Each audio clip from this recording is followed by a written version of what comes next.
नमस्कार, मैं हूँ एस्ट्रो वास्तु एक्सपर्ट सावी सिंह। मई 2025 के राशिफल के साथ आज हम फिर से हाजिर हैं और आज हम बात कर रहे हैं कन्या राशि यानी कि वर्गो के लिए। वर्गोस के लिए 2025 में मई का महीना क्या कुछ खास लेकर आ रहा है आपके करियर के लिए, आपकी प्रोफेशनल लाइफ के लिए, आपके फाइनेंसेस 2025 मई के महीने में कैसा रहने वाले हैं और आपकी पर्सनल लाइफ में किस तरीके के बदलाव आपको देखने को मिल सकते हैं। और इतने सारे चेंजेस इसीलिए भी जानना इम्पोर्टेंट हो जाते हैं क्योंकि 2025 में मई के महीने में स्पेसिफिकली 3 बड़े ग्रह जो हैं वो गोचर कर रहे हैं। सबसे पहले देवगुरु बृहस्पति 14 मई को ट्रांजिट करने वाले हैं टॉरस यानी कि वृषभ राशि से मिथुन राशि में। इसी के साथ में नेक्स्ट ट्रांजिट जो है वो राहु और केतु को होगा और राहु और केतु ट्रांजिट कर रहे हैं। राहु ट्रांजिट करेंगे मीन राशि से कुंभ राशि में और वहीं केतु ट्रांजिट करेंगे वर्गो यानी कि आपकी राशि से ही सिंह राशि में। तो अब ये प्लेसमेंट्स जो हैं वो आपकी कुंडली के किन भावों को डायरेक्टली इम्पैक्ट करती है और इन भावों के अनुसार, इन भावों की एनर्जीज के अनुसार आपके जीवन में किस तरीके के शिफ्ट्स, किस तरीके के बदलाव जो है वो आपको देखने को मिलेंगे। तो सबसे पहले मई के महीने के ट्रांजिट्स को समझ लेते हैं कि कौन सा ग्रह आपकी राशि अनुसार कौन से भावों की एनर्जीज को एक्टिवेट कर रहा है और कौन से भावों की एनर्जीज को थोड़ा सा और ज्यादा बेहतर या फिर और ज्यादा मजबूत करने की आपको जरूरत है in the month of May. सबसे पहले सूर्य की बात करते हैं। सूर्य जो है वो मेष राशि में उच्च स्थिति में रहने वाले हैं 14 मई तक और 14 मई के बाद वो ट्रांजिट कर जाएंगे टॉरस में। और टॉरस में जब वो 14 मई के बाद ट्रांजिट करेंगे तो ये गोचर जो है वो डायरेक्टली आपकी कुंडली के अनुसार अगर हम बात करें तो वो आपकी कुंडली के नवम भाव को जो है वो इम्पैक्ट करने वाला है। तो उस लिहाज से भी नवम भाव, भाग्य भाव की जो एनर्जीज है वो इस गोचर के दौरान आपको इंक्रीज होती हुई नजर आएंगी।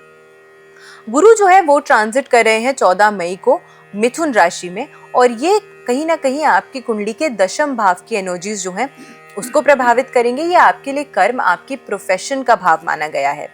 इसी के साथ शनि का गोचर जो ऑलरेडी 29 मार्च को हो चुका है और 2.5 साल तक शनि देव जो हैं वो अब प्लेस हो चुके हैं आपकी कुंडली के अनुसार। अगर हम बात करें तो मीन राशि में, और मीन राशि का जो स्थान है आपकी कुंडली में वो सप्तम भाव को दर्शाता है, यानी कि आपके स्पाउस के साथ आपके रिलेशनशिप्स, आपकी पार्टनरशिप्स में आपके रिलेशनशिप्स या आपके सत्ता पद के लिए ये जो भाव है ये बहुत ज्यादा इंपॉर्टेंट माना गया है। तो सप्तम भाव में शनि की जो प्लेसमेंट है वो भी कहीं ना कहीं इस समय के दौरान बहुत महत्वपूर्ण चेंजेस जो वो ला रही है।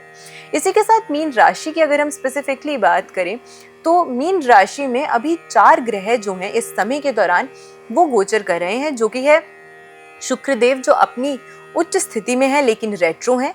वहीं पे शनि और राहु जो हैं वो एक साथ बैठे हुए हैं, कंजंक्शन में है और ये कंजंक्शन जो है एक शुभ कंजंक्शन नहीं माना जाता है क्योंकि दोनों ही मैलेफिक प्लैनेट्स कंसिडर किए जाते हैं और इन दोनों की ही नेचर जो है वो काफ़ी हद तक एक दूसरे से मिलती जुलती मानी गई है। और पूरे 51 डेज के लिए ये जो प्लेसमेंट है 29 मार्च से 18 मई तक, जब तक राहु गोचर नहीं कर जाते हैं तब तक वो इसी प्रकार की जो परिस्थिति है वो रहने वाली है। राहु जब 18 मई को गोचर करेंगे तो वो आपकी छठे भाव की राशि को इम्पैक्ट करेंगे, आपकी कुंडली से छठी राशि में गोचर करेंगे। और केतु जो है, क्योंकि हमेशा राहु और केतु एक दूसरे से 180 डिग्री के एक्सिस में रहते हैं, ये हमेशा एक साथ गोचर करते हैं, तो जब राहु गोचर करेंगे छठे भाव में तो केतु का भी गोचर होगा और ये केतु का जो गोचर है वो आपकी कुंडली के 12वें भाव को यानी कि 12th हाउस को डायरेक्टली इम्पैक्ट करेगा। इसी के साथ एक और महत्वपूर्ण ग्रह की अगर हम बात कर लें तो वो है आपकी राशि के स्वामी यानी कि बुध ग्रह। मर्क्यूरी आपके लिए आपके कम्युनिकेशन, आपके फाइनेंस, आपके लिए आपके एजुकेशन, आपकी बिजनेस में एक्सपेंशन और ग्रोथ के कारक माने गए हैं, या आपके लिए आपकी मॉनेटरी एंगेजमेंट्स जो हैं उसके कारक माने जाते हैं। तो ऐसे में बुध की जो स्थिति है वो स्पेसिफिकली आपकी राशि वालों के लिए भी और ज़्यादा मजबूत होना बहुत इंपॉर्टेंट हो जाती है।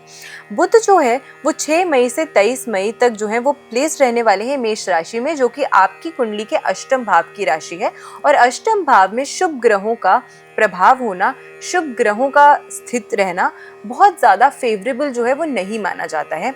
ये कहीं ना कहीं आपके लिए आपकी हेल्थ इश्यूज़ को ट्रिगर करता हुआ नज़र आएगा, आपके लिए मॉनेटरी एक्सपेंसेस जो है उनको बढ़ाता हुआ नज़र आएगा और सडन बदलाव की परिस्थितियां जो है वो आपके लिए लाता हुआ 2025 में मई का जो साल है, मई का जो महीना है वो नज़र आता है।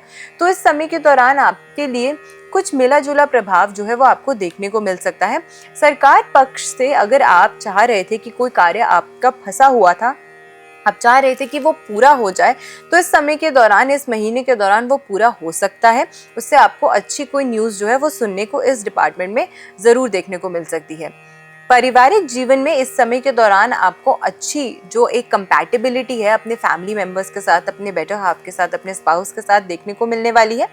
इस महीने आपकी मुलाकात जो है वो कुछ प्रभावशाली व्यक्तियों से हो सकती है और इनके प्रभाव से या इनके साथ आपकी जो जान पहचान है वो आपको अच्छी अपॉर्चुनिटीज़ ज़रूर दे सकती है। लेकिन इन अपॉर्चुनिटीज़ में टांग अड़ाने वाले लोग जो हैं वो भी आपको आसपास मिलने वाले हैं। तो अपॉर्चुनिटीज़ तो आपको मिलेंगी, लेकिन उनको कैसे अवेल करना है और इस सिचुएशन से कैसे खुद को बचाना है वो जानना आपके लिए बहुत बहुत ज़्यादा इम्पोर्टेंट हो जाता है।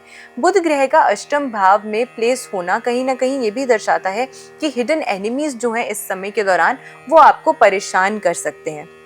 इसी के साथ राहु की प्लेसमेंट छठे भाव में जो है वो अगेन आपके आसपास आपके सहकर्मियों के साथ में जो है वो थोड़ी सी अनबन और आपके लिए परेशानियों की जो स्थिति है वो बनाती हुई ज़रूर नज़र आती है।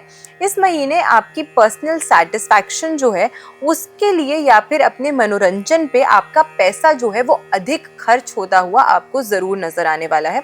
तो आपके एक्सपेंडिचर्स जो हैं इस समय के दौरान वो ज़रूर आपको बढ़ती हुई नज़र आएंगी, जिसकी वजह से फाइनेंशियल परिस्थितियाँ जो है आपकी आर्थिक परिस्थिति जो है वो थोड़ी सी हिलती हुई, वो थोड़ी सी परेशानी में आती हुई इस समय के दौरान ज़रूर नज़र आती है। मानसिक तनाव अगर आपको बहुत ज़्यादा सता रहा था, परेशान कर रहा था बहुत लंबे समय से, तो मानसिक तनाव तो अब आपका जो है वो कम हो सकता है। लेकिन शारीरिक स्वास्थ्य में, फिजिकल हेल्थ में रिलेटेड आपको इश्यूज जो हैं हेल्थ के वो इस समय के दौरान, इस महीने के गोचर के दौरान परेशान करते हुए ज़रूर नज़र आ सकते हैं। इस महीने अगर आप कोई भी कार्य में सफलता चाहते हैं तो सबसे इम्पॉर्टेंट चीज़ ये है कि फोकस के साथ आपकी जो प्लानिंग है वो बहुत मजबूत हो और जो प्लानिंग आप कर रहे हैं उस प्लान को फॉलो करने में भी आपको सक्षम जो है वो रहना पड़ेगा।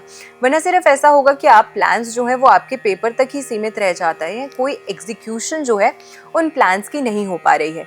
और एग्जीक्यूशन उन प्लान्स की अगर नहीं हो पाएगी तो जो अपॉर्चुनिटीज़ आपको मिल रही हैं या जो ग्रोथ आप अपने जीवन में एक्सपेक्ट कर रहे हैं वो ग्रोथ आपको नहीं मिल पाएगी। तो इसीलिए ज़रूरी है कि जो प्लान आप बना रहे हैं उस प्लान को एग्जीक्यूट करें, उसको फॉलो करें, ताकि ज़्यादा अच्छा लाभ जो है आपको अपने जीवन में देखने को मिल सके। तो कुछ अच्छी चीज़ें और कुछ बुरी चीज़ें, कुछ परेशानियां भी जो हैं वो ये गोचर आपके लिए मई के महीने में लेकर आ रहा है। लेकिन परेशानियां अगर आ रही हैं तो उसका समाधान और उपाय भी है।